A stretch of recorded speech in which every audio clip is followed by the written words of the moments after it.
Shavua Tov Rabotai. Besorot Tovot. Des bonnes nouvelles. On dit en hébreu Shiyeh Beshara Tova ou Bemazal Tov. Quand il y a une belle nouveauté, on dit que ce sera la bonne heure et avec une bonne chance. Alors voilà, l'heure on a changé en Israël. On a gagné une heure. Et en plus, aujourd'hui, le 7 Adar, on commence à demander dans la prière la pluie. 7 Heshvan, Hazak, on commence à demander la pluie car il y a 2 semaines, on a commencé à rappeler la pluie. Mashivahu Achmorida Geshem. Mais, comme vous vous rappelez très bien, la Mishnah explique qu'il fallait attendre 2 semaines car à l'époque, si quelqu'un venait à Jérusalem pour la fête de Sukkot, le temps qu'il rentre chez lui, s'il habite au nord, avec l'âne, ça mettait 2 semaines. Et pour qu'il ne va pas avoir une grande pluie sur la route sur lui, il fallait penser à lui. Je crois qu'il y a un grand message aujourd'hui. Vous allez me dire, il n'y a plus des ânes, il n'y a plus des chameaux. Quelqu'un qui habite au nord, 2 heures de voiture, il est à Jérusalem.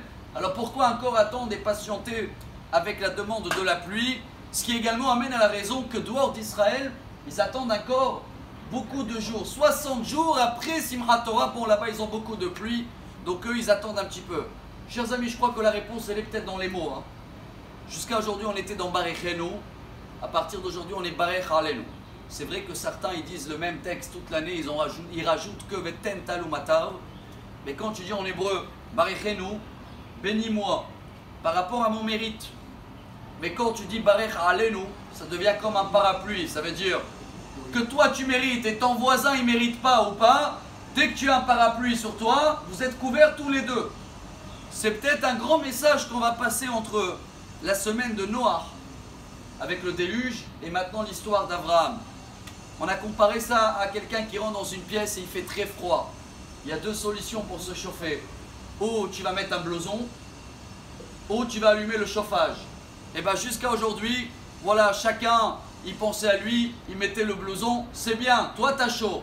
Mais quand tu allumes le chauffage, ça veut dire que tu calcules les autres qui peuvent rentrer dans la pièce, qu'eux aussi ils vont avoir chaud. C'est ce qu'il a fait Abraham dans la paracha, et c'est ce qu'on fait à partir d'aujourd'hui. On demande à Dieu, Dieu, Barech Alenu, fais-nous une bénédiction générale. Peu importe maintenant, moi je mérite, je ne mérite pas, mais tous ensemble, le monde entier mérite de sortir de notre situation. Et bien si on arrive à vivre avec ça, voilà pourquoi la halakha elle a été gardée depuis 2000 ans. Pour savoir que on pense toujours au celui-là qui n'arrive pas, qui ne va pas avoir de la pluie en route, chers amis. Vous imaginez quelle grandeur Dieu nous demande d'en faire dans cette paracha, comme il a fait Abraham Avinu, il a découvert le nom de Dieu partout.